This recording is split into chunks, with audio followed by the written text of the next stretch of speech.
수강생 여러분 안녕하세요. 지난 시간에는 2000년대 북한의 시장화에 대하여 살펴보았습니다. 이번 시간에는 김정은 시대 북한의 시장화에 대하여 살펴보겠습니다. 먼저 김정은 시대 시장화가 어떻게 전개되었는지에 대해 살펴보겠습니다. 앞서 시장화를 소비재, 생산재, 노동, 금융 등 다양한 형태의 시장이 발전하는 것과 시장 메커니즘이 확산되는 것, 이렇게 두 가지로 구분한 바 있습니다. 김정은 시대에는 이 두 가지 측면 모두에서 상당한 변화가 있었습니다. 우선 상품 시장이 크게 팽창했습니다. 이를 잘 보여주는 것이 소비재 시장인 종합시장이 크게 증가했다는 점입니다. 2010년 초, 그러니까 북한에서 시장 억제 정책이 이루어지고 있을 당시 미국의 한미연구소라는 연구기관에서 위성사진을 분석해 보았더니 북한의 종합시장은 200여 개 관측되었습니다. 그런데 2016년 제가 속해 있는 통일연구원에서도 위성사진을 통해 분석해 보니 종합시장이 400개 넘게 있는 것으로 나타났습니다. 그리고 2018년 초 한미연구소가 다시 위성사진을 분석해 보았더니 종합시장은 최소 482개 존재하는 것으로 관측되었습니다. 8년 사이 종합시장 수가 2배 넘게 증가한 것입니다. 화면에 제시된 그림은 2016년 기준으로 도별로 시장이 몇 개나 있는가를 나타낸 것입니다. 평양, 남포와 같은 대도시에는 20에서 30개의 시장이 있는 것을 확인할 수 있습니다. 그리고 인구가 상대적으로 많은 평안 남북도, 함경 남북도 지역에 시장이 많이 분포하고 있는 것도 볼 수 있습니다. 서비스 시장도 성장했습니다. 시장화가 진전됨에 따라 사람, 물자의 이동 수요가 늘어나 운송업이 빠르게 성장했습니다. 민간 사업자들이 시외버스 노선을 운영하고 있는데 이것이 전국적으로 형성되어 있습니다. 예를 들어 2013년 상황입니다만 평양 옆에 있는 평안남도 평성에서 평안북도 신의주, 자강도 강계, 양강도 해산, 함경남도 함흥 등 전국의 모든 도소재지 도시로 향하는 버스가 운영되고 있었습니다. 이와 함께 개인이 운행하는 시내버스, 택시 등도 크게 증가했습니다. 1990년대 초중반에는 서비스차라고 불리는 불법적인 운송 서비스가 출현했고 2000년대부터 이러한 시내버스, 시외버스, 택시와 같은 교통 서비스가 등장했는데 2010년대 들어와 크게 확대된 것입니다. 또한 물자 이동 수요가 늘어난 만큼 트럭 운수업도 성장했습니다. 2010년대 북한에서 트럭을 비롯한 화물 자동차 수입이 크게 증가한 것으로 나타나고 있는데 이 역시 운수업의 성장세를 잘 보여줍니다. 앞서 민간 사업자들이 시외버스 노선을 운영하고 개인이 운행하는 시내버스, 택시 등도 크게 증가했다고 말씀드렸는데 그럼 북한에서 사기업의 설립이 허용된 것일까요? 그렇지는 않습니다. 이에 대해서는 지난 시간에 경제개혁에 대해 강의하면서 말씀드렸습니다. 그럼 개인이 어떻게 이런 활동을 할 수 있을까요? 택시 운행을 예로 들면 이렇습니다. 개인이 택시를 구입합니다. 그런데 이러한 생산수단은 개인이 소유할 수 없으니 이를 기관이나 기업에 등록합니다. 즉, 공식적으로는 기관이나 기업 소유가 되는 것입니다. 그렇게 해놓고 택시를 운행하면서 기업에 일정 금액을 지불합니다. 이를 사회주의 모자를 씌워준다고 이야기합니다. 이를 통해 개인은 사경제 활동을 하는 것에 대해 합법성을 확보하게 되고 기업은 일종의 세금을 수취하게 되는 것입니다. 북한에서는 이러한 형태로 개인이 사업을 하는 경우가 많습니다. 다시 서비스 시장 성장에 대해 말씀드리겠습니다. 2010년대 북한에서 TV, 냉장고를 비롯한 가전제품의 수입이 많이 증가했습니다. 이에 따라 전자기기를 수리하는 업종도 성장하고 있는 것으로 보입니다. 또 주택거래가 늘어나 부동산 중개업자도 등장했다고 하며 사교육 시장도 커졌다고 합니다. 북한에서도 오토바이를 이용한 배달업이 성행한다는 증언도 있습니다. 이외에도 다양한 서비스 시장이 성장하고 있습니다. 표는 북한 이탈 주민을 대상으로 북한에서 사경제 활동이 얼마나 이루어지고 있는가를 조사한 결과 중 서비스 부문과 관련된 항목만 모아놓은 것입니다.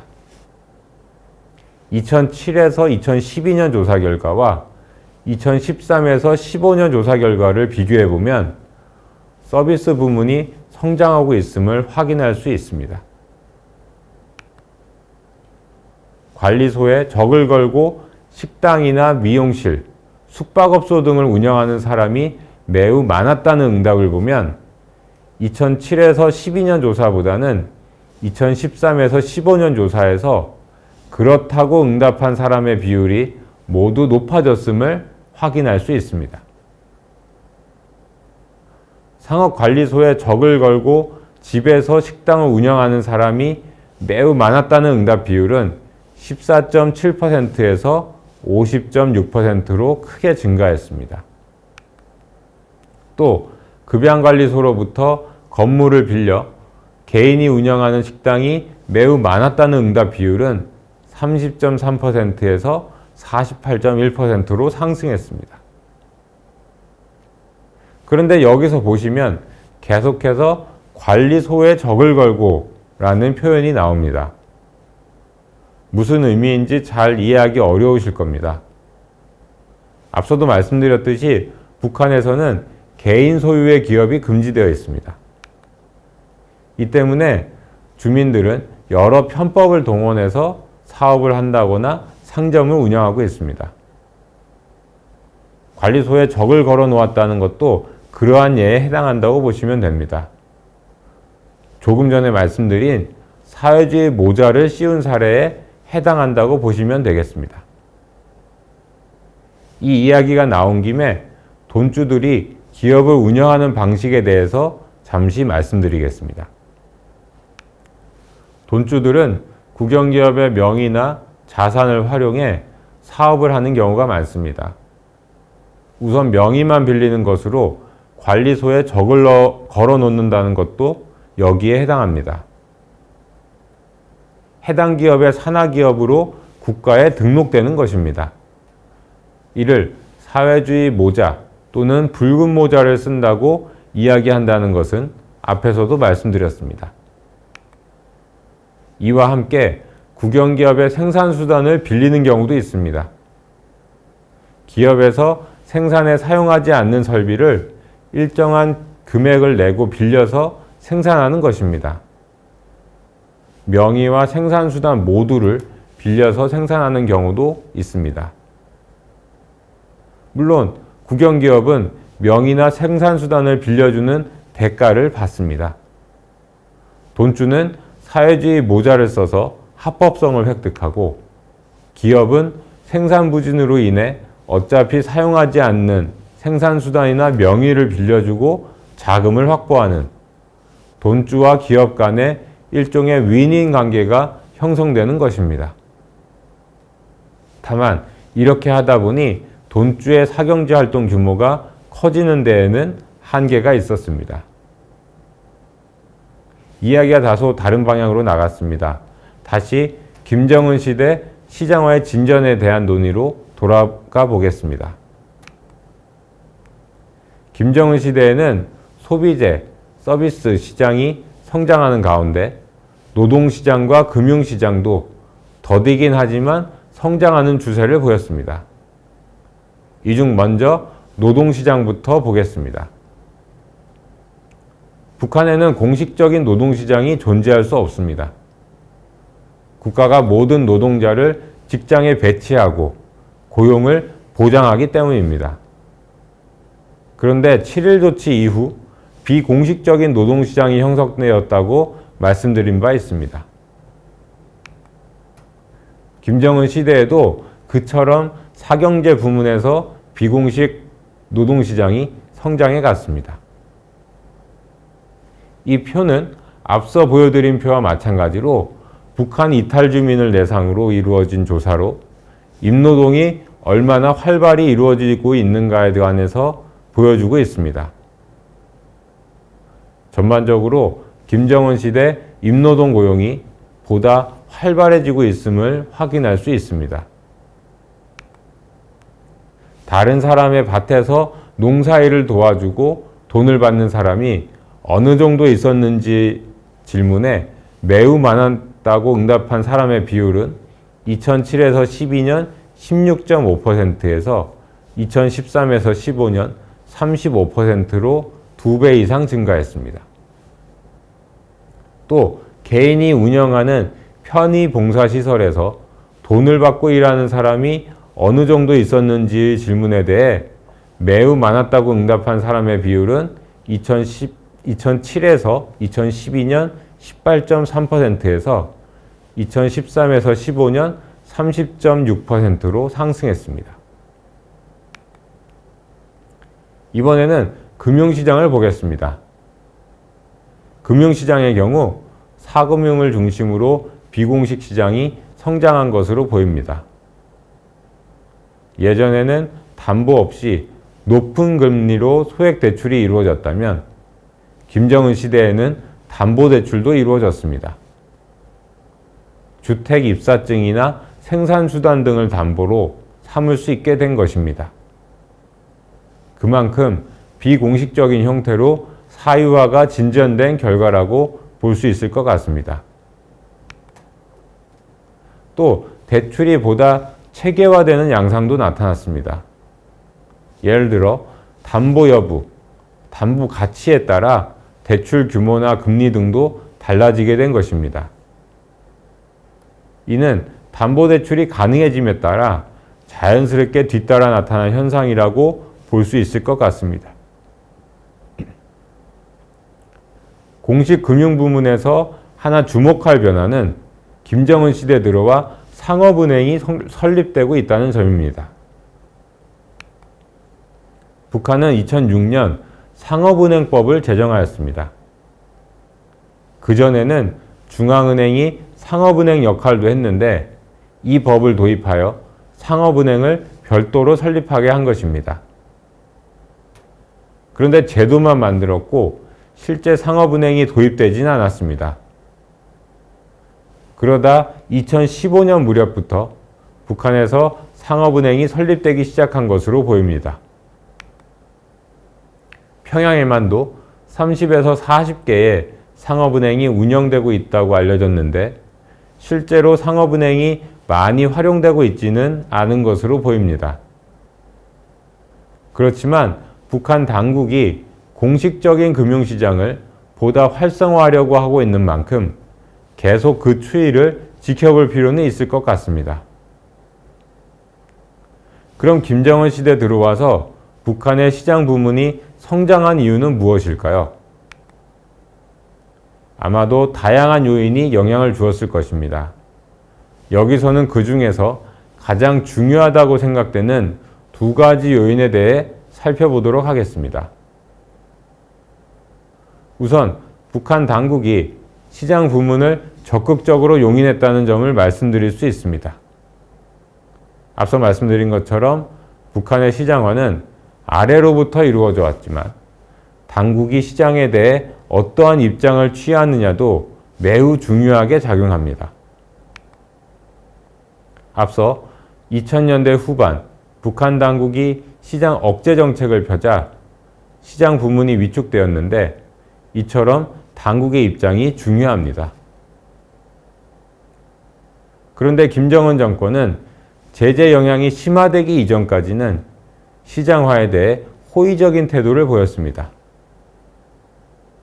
물론 그렇다고 해서 시장경제 시스템으로 전환하는 것까지는 고려하지 않았을 것입니다. 하지만 일각에서는 김정은 시대에는 북한 당국이 시장화를 주도하고 있다고 평가하기도 할 만큼 이전에 비해 시장화를 적극 용인했습니다. 그 근거는 여러 가지입니다. 일단 지난 강의에서 기업소 지표 도입이나 현금 돈자리 개설 허용 등에 대해 말씀드렸습니다. 이들은 그동안 당국의 묵인하에 이루어지던 시장을 활용한 기업의 생산활동을 사실상 공식적으로 허용한 것이라고 했습니다. 북한 당국은 직접 시장 부문에 참여해서 수익을 얻고 있기도 합니다. 북한 당국이 무선통신 사업을 주도하면서 중국의 저가 휴대전화 단말기를 수입해 주민들에게 높은 마진을 붙여 판매함으로써 대규모 수익을 얻은 것이 대표적인 예입니다. 한 연구에 따르면 이렇게 해서 북한 당국이 벌어들인 수익이 6억에서 9억 달러에 이를 것으로 추정되고 있습니다. 또 김정은 시대 들어와 국가가 북한판 편의점이라고 할 수 있는 황금벌 상점이나 창광 상점과 같은 대형마트를 시장경제 방식으로 운영하는 것도 그러한 사례로 이야기할 수 있겠습니다. 그런데 북한 당국은 어떠한 이유로 이렇게 시장 부문을 수용하고 활용하는 데에 적극적이었던 걸까요? 크게 두 가지 측면을 생각해 볼 수 있습니다. 우선 시장 부문을 적극적으로 수용하는 것이 불가피했기 때문일 수 있습니다. 그만큼 북한 경제에서 시장 부문이 차지하는 중요성이 커졌다는 것입니다. 그런데 북한 당국은 공식적인 차원에서 사회주의 계획경제 체제를 포기할 생각을 갖고 있는 것도 아닙니다. 그러다 보니 계획경제 체제를 유지하면서 시장 부문 중 일부를 공식 부문에 편입시키는 형태로 타협하고 있는 것이 아닌가 생각됩니다. 또 하나, 재정적인 측면도 고려되었을 가능성을 생각해 볼 수 있습니다. 앞서 보신 것처럼 국가가 무선통신이나 유통 분야에 뛰어든 것은 국가가 판매를 통해 수익을 얻기 위해서입니다. 또한 시장 부문 중 일부를 공식계획 부문에 편입시킨 것은 과세 대상을 확보하는 데에도 목적이 있을 것입니다. 비공식 부문에 대해서는 세금을 부과할 수 없습니다. 따라서 이러한 비공식 영역이 계속 확대되면 국가 입장에서는 과세를 위해 이들을 공식 영역으로 편입시키는 방안을 고려하지 않을 수 없게 됩니다. 더욱이 북한은 재정이 매우 부족하기 때문에 이러한 상황을 그대로 방치하기 어려웠을 겁니다. 지금까지 김정은 시대 들어와 북한의 시장 부문이 성장한 이유 중 하나인 북한 당국이 시장 부문을 적극적으로 용인했다는 점에 대해 살펴보았습니다. 이번에는 두 번째 요인으로 대외무역의 확대라는 측면에 대해 보겠습니다. 사실 대외무역에 대해서는 다음 강의에서 자세히 살펴볼 예정입니다. 따라서 여기서는 대외무역 확대가 시장화에 어떻게 도움이 되었는가에 초점을 맞추어 간략히 보도록 하겠습니다. 김정은 시대 들어와 북한의 무역 규모는 크게 증가했습니다. 물론 대북 제재가 강화되면서 다시 급격하게 감소하는 양상을 보이기도 했습니다. 무역 규모 확대는 다양한 측면에서 시장 부문 성장을 위해 도움이 되었을 것입니다. 일단 수출이 늘어나면 소득 증대에 도움이 됩니다. 그리고 소득이 늘어나면 주민들의 구매력이 향상되어 시장 수요가 증가하게 됩니다. 이번에는 수입 증가를 보겠습니다. 수입이 늘어나면 시장에 공급이 증가하게 됩니다.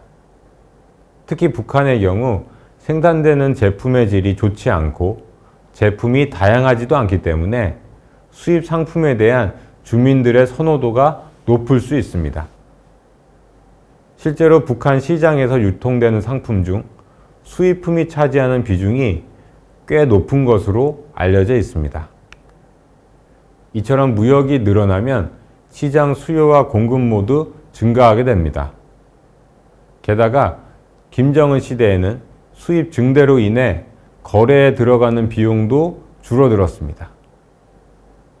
앞에서도 말씀드렸는데 김정은 시대에는 화물 자동차나 휴대전화 수입이 크게 증가했습니다. 특히 휴대전화의 경우 2010년대 들어와 본격적으로 수입되기 시작했습니다. 화물 자동차 수입이 증가했다는 것은 운수업이 발전했음을 의미한다고 볼 수 있습니다. 그리고 이에 따라 사람과 물자 이동이 원활해지고 전국 시장의 통합이 촉진되는 등의 변화가 나타났을 것으로 보입니다. 또 휴대전화가 보급됨에 따라 시장 관련 정보가 빠르게 유통되게 되는데 이는 거래를 촉진하고 가격을 안정화하는 데 도움이 됩니다. 지금까지 김정은 시대 들어와 북한의 시장 부문이 얼마나 성장했는지, 또 시장 부문이 성장한 이유는 무엇인지에 대해 살펴보았습니다. 그렇다면 시장 부문은 북한 경제에서 얼마나 큰 비중을 차지하고 있을까요?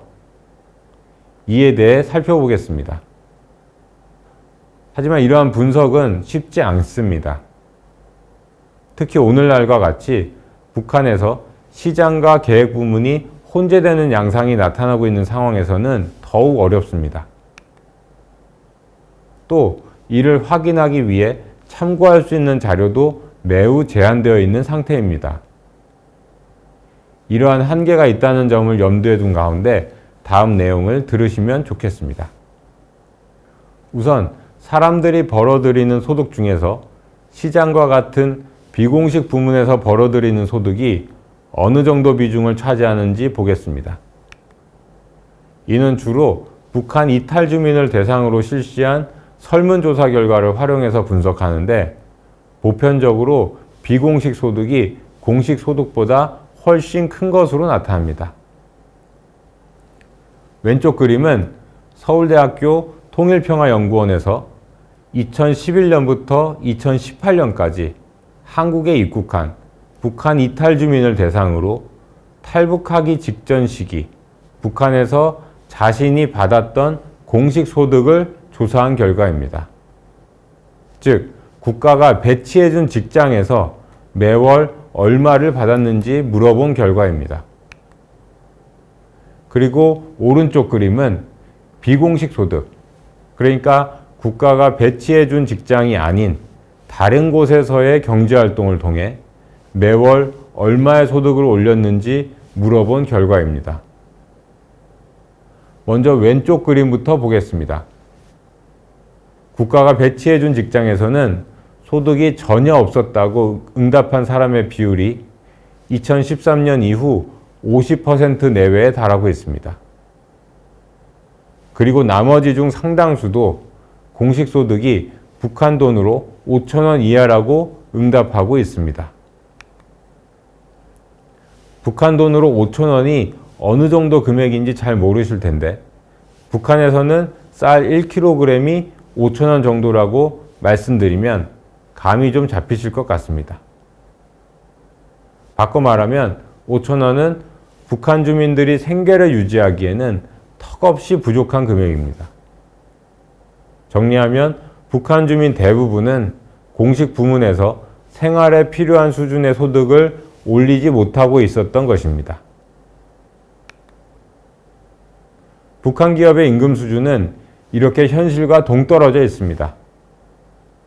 김정은 시대 일부 기업은 임금을 수십 배 인상하여 현실화하기도 한 것으로 알려져 있지만 상당수 기업에서는 여전히 생활에 거의 도움이 안 되는 수준의 임금만 지급하고 있는 것입니다. 이로 인해 노동자들이 팔상 노동자 등의 형태로 기업에 돈을 내고 외부로 나가 사적인 경제활동을 하는 경우가 많고, 직장에 소속되지 않은 여성들이 사적인 경제활동을 하는 경우도 많습니다. 서울대학교 통일평화연구원이 조사한 결과를 보면 조사 대상 북한 이탈 주민 중 70%가 북한에서 장사해본 경험이 있는 것으로 나타나고 있습니다. 북한에서 사경제 활동은 이처럼 광범위하게 이루어지고 있습니다. 그럼 이번에는 이처럼 장사와 같은 사경제 활동을 통해 주민들이 비공식 소득을 얼마나 벌어들이고 있는지 살펴보겠습니다. 이를 나타낸 것이 오른쪽 그림입니다. 연도별로 좀 편차가 있는데 전체적으로 보면 소득이 전혀 없다거나 1만 원 이하라고 응답한 사람이 대략 20-30%를 차지하고 있습니다. 그리고 비공식 소득이 10만 원 이상이라고 응답한 사람의 비율은 50에서 70% 정도입니다.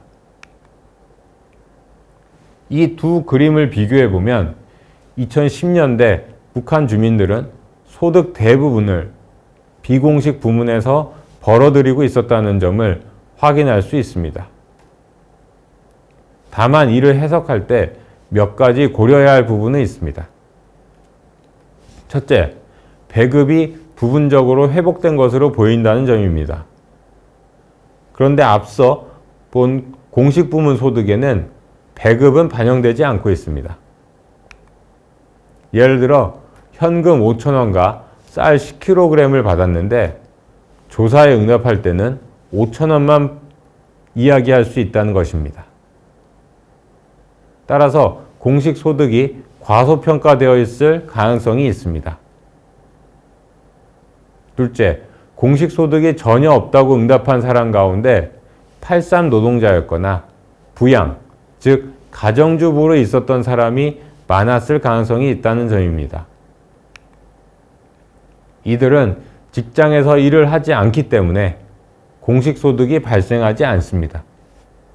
따라서 이들을 제외하고 공식 임금을 산출해야 하는데 여기 제시된 표에는 그러한 고려가 반영되어 있지 않습니다. 이 역시 공식 소득 수준을 과소평가하는 요인이 될 수 있습니다. 셋째, 공식 부문에서 안정적인 지위에 있고 상대적으로 높은 소득을 올리는 사람보다 비공식 부문에 주로 종사해온 사람이 탈북할 가능성이 더 높다는 점도 고려할 필요가 있습니다. 북한 내에서 안정적인 지위와 경제력을 보유한 사람은 상대적으로 탈북할 요인이 적을 것이기 때문입니다. 그리고 이 역시 북한 이탈 주민 조사 결과에서 비공식 소득이 차지하는 비중이 더 높게 나오는 요인이 될 수 있습니다. 그리고 북한 이탈 주민 중 상당수가 사경제 활동에 주로 참여하는 여성이며 중국 물자 유입이 상대적으로 많은 북한과 중국 접경 지역 출신이라는 점도 감안할 필요가 있습니다. 정리하면 북한 이탈 주민 조사에서 나타나는 공식, 비공식 소득 구성은 비공식 부문의 소득 비중이 높게 나타나는 쪽으로 다소 왜곡되어 있을 가능성이 높다고 말씀드릴 수 있겠습니다. 그렇지만 이를 감안해도 북한 주민들의 소득에서 비공식 부문이 상당히 중요한 역할을 하고 있다는 점은 분명해 보입니다. 그런데 가계소득 중에서 비공식 부문이 이렇게 높은 비중을 차지하는 것과 달리 북한 국내 총생산에서 비공식 부문이 차지하는 비중은 그렇게 높지 않을 가능성이 큽니다. 북한에서는 국내 총생산 중에서 행정, 국방, 치안, 교육, 보건 등 공공서비스 부문이 차지하는 비중이 높다는 점, 국영기업 투자 활동도 주로 공식 부문에 속한다는 점 등이 그 근거입니다. 설명이 좀 부족하다는 느낌이 드는데 사실 이 부분은 관련 통계가 없기 때문에 보다 체계적으로 분석해 말씀드리기 어려운 상황입니다. 이 점을 양해 부탁드립니다. 시장 부문은 북한 경제에서 얼마나 큰 비중을 차지하는가에 관한 논의 결과를 종합하면 민생 경제와 관련해서는 시장의 비중이 높긴 하지만 경제 전체로 보면 계획 부문이 여전히 적지 않은 비중을 차지하는 상태라고 결론 지을 수 있을 것 같습니다. 김정은 시대 북한의 시장화와 관련해 마지막으로 2020년대 상황에 대해 말씀드리겠습니다. 북한 경제는 제재의 영향으로 2017년부터 상황이 악화되었습니다. 한국은행이 추정한 북한의 경제 성장률을 보면 2017년 이후 줄곧 마이너스 성장을 기록해온 것으로 나타납니다. 경제 상황이 나빠지자 북한의 시장화 추세도 주춤하기 시작했습니다. 북한 당국이 자력갱생을 강조하면서 경제 전반에 대한 통제와 관리를 강화하는 쪽으로 정책 기조를 바꾼 영향이 컸습니다. 거기에 코로나 충격까지 발생하여 중국 소비재 수입도 크게 줄어들고 시장 활동에 대한 제한과 통제가 강화되자 시장 부문은 위축되는 양상이 나타나고 있는 것 같습니다. 그러나 2000년대 후반과 같은 수준으로 시장을 억압하는 양상이 나타나고 있지는 않은 것 같습니다. 이미 북한 경제에서 시장 부문이 차지하는 중요성이 커진 것과 일부는 공식 부문으로 편입되기도 한 만큼 이를 인위적으로 되돌리는 것은 심각한 부작용을 가져올 수 있다는 점을 북한 당국도 인지하고 있기 때문으로 보입니다. 앞으로는 어떠할까요? 제재가 지속되어 대외 환경이 크게 달라지지 않은 상황에서는 북한 당국이 현재와 같이 경제 전반에 대한 통제와 관리를 강화하는 정책 기조를 유지할 가능성이 크다고 생각됩니다.